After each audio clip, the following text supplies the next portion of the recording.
Délibération numéro 8 sur l'attribution de subventions au collège et lycée de Montreuil dans le cadre de l'année scolaire 23-24. Je crois qu'il y a une proposition d'amendement. Monsieur Cerne, vous souhaitez le présenter? Oui, c'est un amendement très simple qui propose de... puisqu'il y avait 82 000 euros de demandés pour l'ensemble des projets portés par les lycées et les collèges, que la proposition qui est faite dans la délibération, c'est seulement 32 000 euros sur les 82 000, et je propose un amendement pour monter à 82 000 et permettre de donner l'ensemble des financements demandés à la commune pour ces projets. C'est difficile d'être à la fois en train de dire que l'État rogne sur les finances et que l'éducation en Seine-Saint-Denis manque de moyens, et de dire qu'on est à 50 000 euros près pour les projets portés par les lycéens et les enseignants et les collégiens. Voilà, je pense qu'on pourrait quand même se permettre de donner les 82 000 euros qui étaient demandés, sachant que ça n'est qu'un cofinancement par rapport à d'autres financeurs. Voilà, j'en profite du coup aussi pour attirer l'attention sur le fait qu'il y a une criminalisation de plus en plus forte, une répression de plus en plus forte sur les mobilisations de la communauté scolaire, et notamment des élèves. 15 élèves du lycée Jean Jaurès ont été exclus de façon expéditive, simplement pour avoir participé au blocage de leur lycée. Il y a un communiqué de l'ensemble des syndicats enseignants du lycée à ce propos. Je pense que si tout à l'heure, dans le vœu, on pouvait rajouter une phrase explicite sur ces exclusions qui montre à quel point le rectorat met la pression pour casser en fait toute mobilisation lycéenne face à la situation. Monsieur Cerne, on a déjà eu l'occasion de répondre à votre question sur les collèges, les subventions allouées aux collèges et lycées lors de la commission technique. Alors je vais réitérer ma réponse. Cette commission qui se tient au mois de décembre, dans laquelle participent et siègent les directions d'établissement, les services de la ville, a des critères.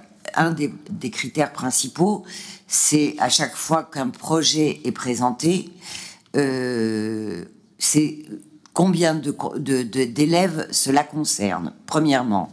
Deuxièmement, on est attentif, quand on octroie une subvention, qu'on ne soit pas les seuls financeurs. C'est la raison pour laquelle, parfois, on décline certains projets, parce que il est seulement demandé à la ville de participer à un projet.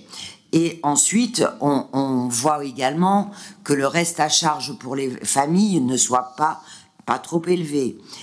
Donc voilà, il y a quand même un certain nombre de critères, et un critère aussi qu'on prend un peu en considération, c'est le critère de priorité que mettent les enseignants. C'est-à-dire que s'ils présentent 3 ou 4 projets, ils mettent tel projet en premier, tel autre en deuxième, etc. Donc on priorise plutôt le premier, le deuxième projet. Et puis, comme je le disais en commission technique, on a bien évidemment un œil plus qu'attentif pour les collèges situés en REP et REP+.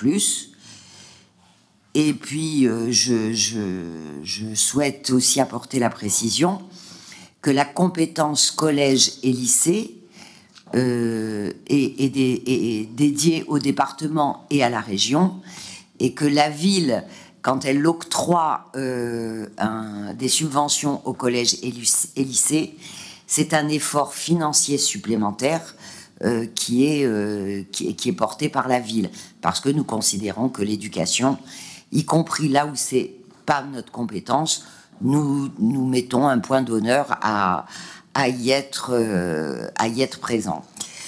Bon, voilà, ça c'est une chose, et ces réponses vous ont été apportées lors de la commission technique. Je tiens aussi également à,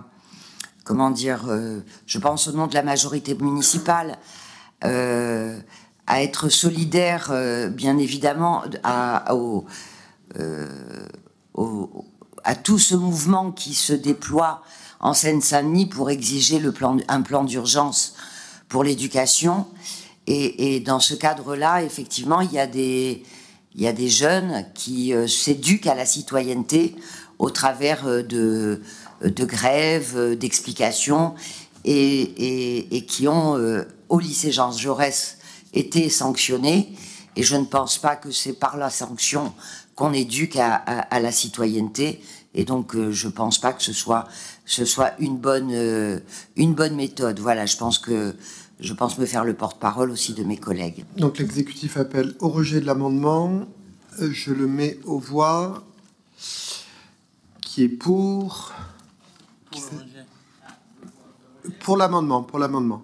Qui est pour?